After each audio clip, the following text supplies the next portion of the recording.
Coming up on Network Africa. Liberian senators vote to recall the country's ambassador to the United States for confirmation hearings.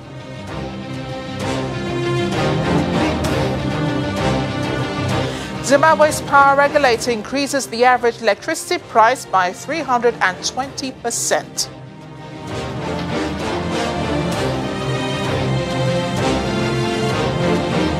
Algerians remain relentless as they continue demonstrations demanding the removal of the ruling elite.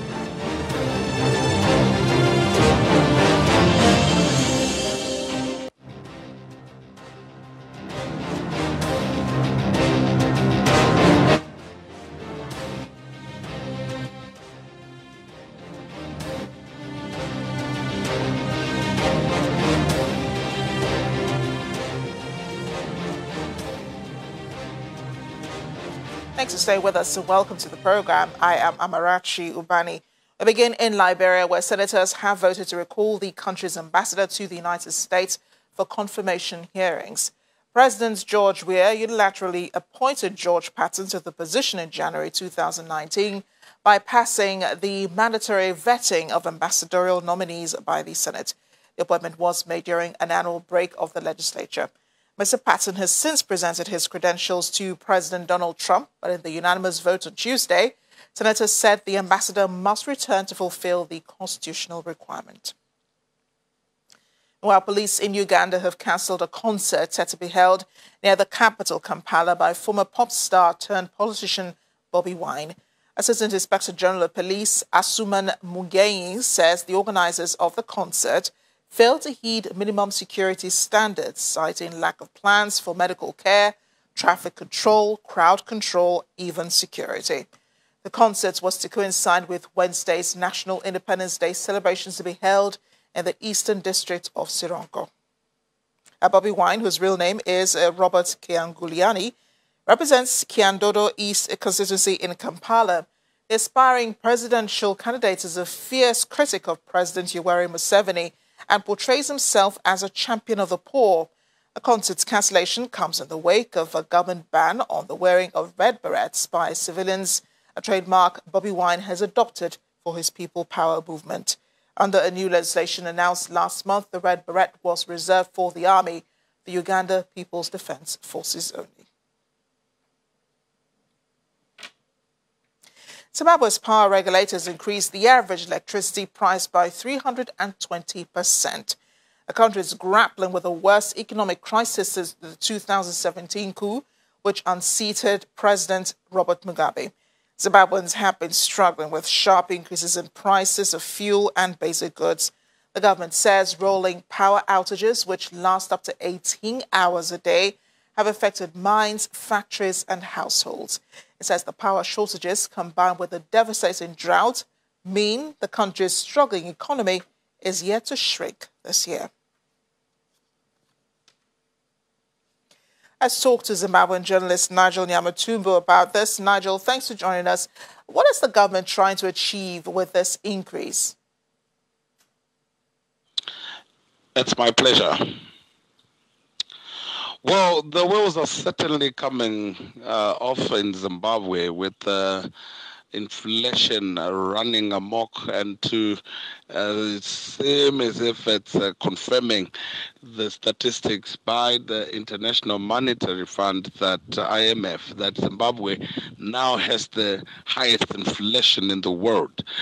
The recent increases in the energy sector, in particular fuel industry, and yesterday the electricity prices going up as an indicator of indeed things that are not going smoothly or that are not moving well.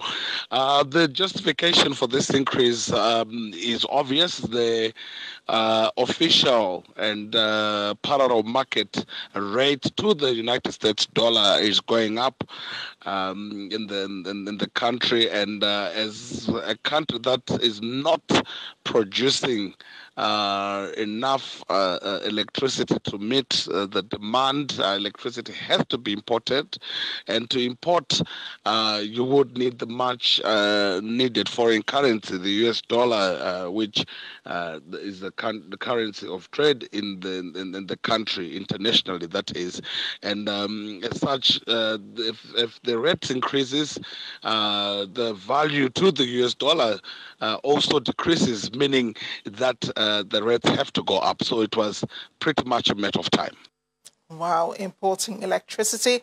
I wonder how that feels like if it was to happen here in Nigeria, where we're used to power outages. A 320% increase would cause an outrage. But I can't imagine Zimbabweans reacting to this. What are they saying, though, about the latest announcement? Yeah, well, to an extent, there is a huge uproar to this increase in prices and to this challenge around the generally inflation. Um, and what's been obtaining in the country. But in terms of electricity, I think you get a sense that people were getting more and more used to not having electricity at all. For the last 6 months, we have been experiencing blackouts that would go up to 18 hours per day. The situation has somewhat slightly improved, but still, by and large, the citizens are going for at least now 12 or so hours still without power, and then without a real defined load shedding. And to them, in other words, the increase of electricity of a product that is not there is probably neither here nor there. Yeah, I can imagine. But the president should have something to say about this. Doesn't he have any control over, these rates going up? Well, President Mnangagwa is actually currently in Uganda. Is a special guest there for the country's independence commemorations and so on. Um, he hasn't really said much to this effect. What instead has come out is the introduction of a bill which is not obviously yet to be law around cyber crimes and data protection and so forth. That was the major item that came out of President Mnangagwa's office before he left, after he had chaired a cabinet meeting. Insofar as the power situation, what we have is just the report from Zera that power has gone up, and that whether it will actually lead into the decreasing of this load shedding, the jury is still out.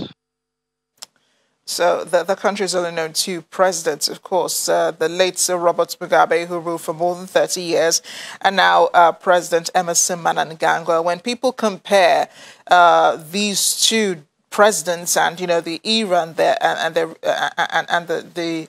era and the administrations that they had, what differences can they see?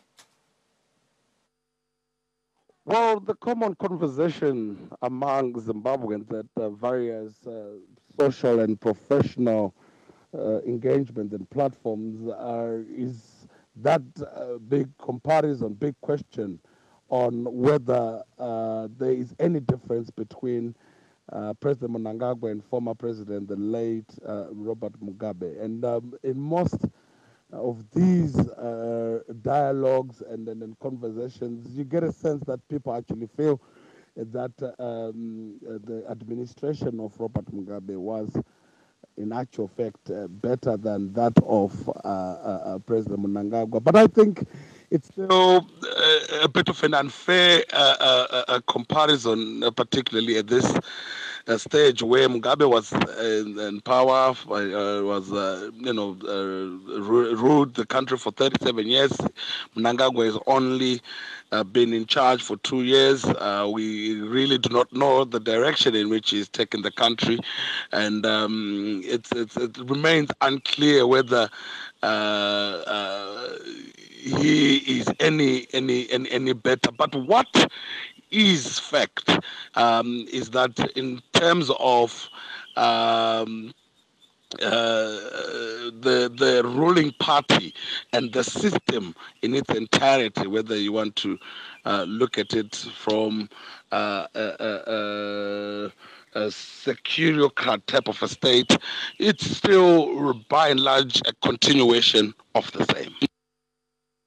Well, Nigel, if it's any consolation, power remains a major problem here on the continent. So thanks for joining us on Network Africa.